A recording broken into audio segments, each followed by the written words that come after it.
India முழுவதுமே கிட்டத்தட்ட அந்த எலக்ட்ரல் ரோல்ஸ்ல ஏகப்பட்ட டூப்ளிகேஷன்ஸ் இருக்கு, இறந்தவர்களோட பெயர்கள் ஏகப்பட்டது இருக்கு அப்படிங்கிறதுக்காக தான் அந்த எஸ்ஐஆர் பணிகள் அப்படிங்கிறது மேற்கொள்ளப்பட்டது. ஸோ இப்போ வந்து 12 மாநிலங்களுக்கு அந்த எஸ்ஐஆர் பணிகள் அப்படிங்கிறது செய்யப்பட்டு இன்று வந்து தமிழ்நாட்டுக்கான எலக்ட்ரல் ரோல்ஸ் அப்படிங்கிறது வெளியே இருக்கு. ஸோ இதுல வந்து உங்களோட பேர் இருக்கா இல்லையா அப்படின்னு தெரிஞ்சுக்கிறது தான் இந்த வீடியோ. ஸோ இதுல உங்களோட பேர் எப்படி இருக்கா இல்லையான்னு தெரிஞ்சுக்கணும் அப்படின்னா நம்ம முதல்ல electoralsearch.eci.gov.in அப்படிங்கிற ஒரு வெப்சைட்டுக்கு போறோம். ஸோ நம்ம இந்த வெப்சைட் போன உடனே அந்த சர்ச் இன் எலக்டோரல் ரோல் இந்த பேஜ் வந்து அப்பியர் ஆகுது. ஸோ இந்த இடத்துல நம்மளோட எபிக் நம்பர் மூலமா சர்ச் பண்ணலாம், இல்லைனா நம்மளோட டீடைல்ஸ் மூலமா சர்ச் பண்ணலாம், அப்படி இல்லைனா நம்மளோட மொபைல், ஒரு 3 ஆப்ஷன் தராங்க நமக்கு. ஸோ நான் ஏற்கனவே என்னுடைய எபிக் நம்பர் வந்து எடுத்து வச்சிருக்கேன். ஸோ என்னோட எபிக் நம்பர் வந்து நான் முதல்ல எடுத்து வச்சதுனால ஸோ இதை காப்பி பண்ணி ஃபர்ஸ்ட் நான் போடுறேன். நெக்ஸ்ட் நம்மளோட ஸ்டேட்டை வந்து கொடுக்கணும். ஸோ நம்ம ஸ்டேட் வந்து தமிழ்நாடு அப்படின்னு நான் கொடுக்குறேன். அப்புறம் இந்த இடத்துல கேப்சர் நம்ம என்டர் பண்ணோம் அப்படின்னா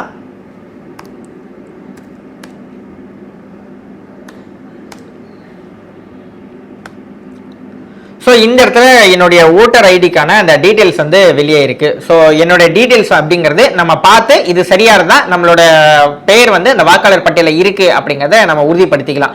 இது இல்லை, என்னுடைய எபிக் நம்பர் வந்து எனக்கு தெரியல, ஒருவேளை இப்போதைக்கு என்னால் அவைலபிளா இல்லை அந்த எபிக் நம்பர் அப்படின்னு நீங்க நினைச்சீங்க அப்படின்னா சர்ச் பை டீடைல்ஸ் அந்த ஆப்ஷன் வந்து நீங்க போங்க.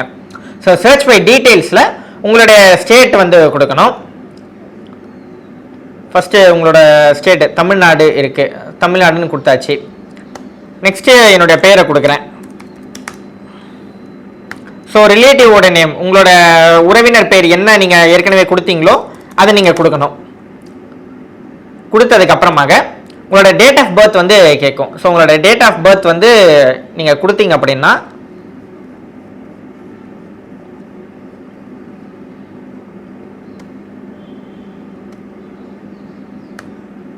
உங்களோட டேட் ஆஃப் பர்த் கொடுத்ததுக்கு அப்புறமா உங்களோட பாலினம் வந்து சூஸ் பண்ணணும். ஸோ மேல் அப்படிங்கிறத நான் செலக்ட் பண்ணிட்டு கீழே என்னோட டிஸ்ட்ரிக்டும் என்னோட கான்ஸ்டிடியூன்சியும், அதாவது நீங்க எந்த மாவட்டத்தை சேர்ந்தவர், அடுத்து எந்த தொகுதியை சேர்ந்தவர் அப்படிங்கிறத கொடுக்கணும். இதை வந்து அவசியம் இல்லை, இருந்தாலும் கொடுத்தீங்க அப்படின்னா உங்களோட பேர் வந்து உங்களோட டீடைல்ஸ் மூலமா ஷார்ட் லிஸ்ட் பண்ணி உங்களோட பேர் அப்படிங்கிறது வரும்.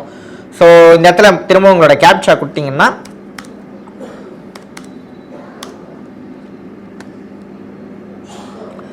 என்னுடைய டீடைல்ஸ் அப்படிங்கிறது தெரியுது. ஸோ என்னோட டீடைல்ஸ் தெரிஞ்சதுக்கு அப்புறமா இதுதான் என்னோட வாக்காளர் பட்டியலில் என்னோட பெயர் இருக்கு அப்படிங்கிறத நீங்க திரும்பவும் உறுதிப்படுத்திக்கலாம்.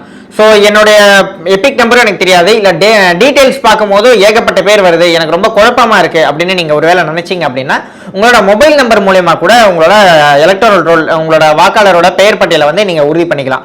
ஸோ மொபைலில் எப்படி உறுதி பண்றது அப்படின்னா இங்க சர்ச் பை மொபைல் அப்படின்னு ஒரு ஆப்ஷன் கொடுத்ததுக்கு அப்புறமாக உங்களோட மாநிலத்தை முதல்ல நீங்க சூஸ் பண்ணணும். ஸோ நான் திரும்பவும் தமிழ்நாடு அப்படிங்கிறத சூஸ் பண்ணிக்கிறேன். அடுத்து உங்களோட மொபைல் நம்பரை வந்து நீங்க என்டர் பண்ணணும். ஸோ என்னோட மொபைல் நம்பரை வந்து நான் கொடுக்குறேன். ஸோ கொடுத்ததுக்கு அப்புறமா திரும்பவும் உங்களோட அந்த கேப்சா வந்து கேட்கும்.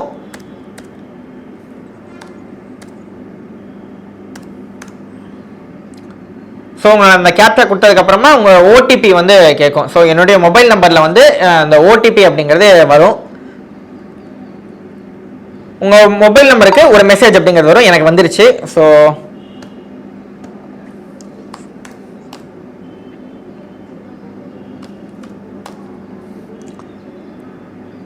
இந்த ஓடிபி நான் இப்போ என்டர் பண்ண உடனே திரும்பவும் என்னோட பெயர் வந்து வந்துடுச்சு. ஸோ இதுல உங்களோட பேரை வந்து வந்தது அப்படின்னா வாக்காளர் பட்டியலில் உங்களோட பெயர் இருக்கு அப்படிங்கிறத உறுதிப்படுத்திக்கலாம். வர எலெக்ஷனுக்கு உங்களால ஓட் அப்படிங்கறத போட முடியும்.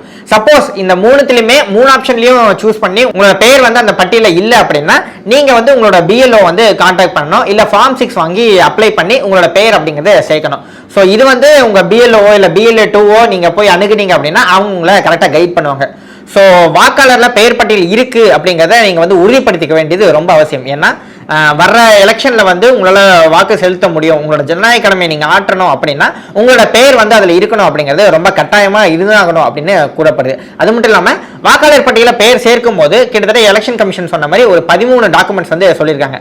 அந்த 13 டாக்குமெண்ட்ஸோட நீங்க வந்து போய் உங்களோட பிஎல்ஓ அணுகுனீங்க அப்படின்னா உங்களோட பெயர் அப்படிங்கிறது வாக்காளர் பட்டியல சேர்த்துப்பாங்கன்னு சொல்லப்படுது. ஸோ வேற ஏதாவது டவுட்ஸ் இருந்தது அப்படின்னா கமெண்ட் செக்ஷன்ல சொல்லுங்க.